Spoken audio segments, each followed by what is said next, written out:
I'm Matt Gelka in Washington, where the White House is reportedly on the verge of asking Congress to codify some very steep budget cuts.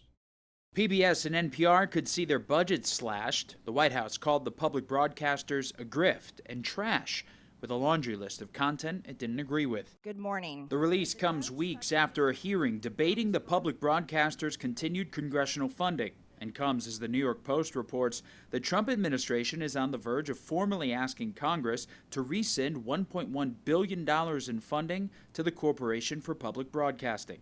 The Post cited a memo from White House Budget Director Russ Vought. Every Republican president since LBJ has complained bitterly about their bias, has tried to defund them, has begged them to reform themselves.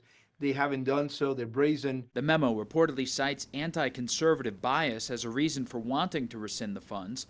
A Pew Research poll from March found only 24% of the public wanted Congress to remove federal funding for NPR and PBS. The principal investigative committee in the House of Representatives has now stooped to the lowest levels of partisanship and political theater to hold a hearing to go after the likes of Elmo and Cookie Monster and Arthur the Aardvark, all for the unforgivable sin of teaching the alphabet to low-income families' children. Vought's memo also looks to codify some of the Department of Government Efficiency's foreign aid cuts. Citing waste that would continue without rescission, the White House could be asking Congress to eliminate $8 billion in funding for the State Department and the now dismantled USAID.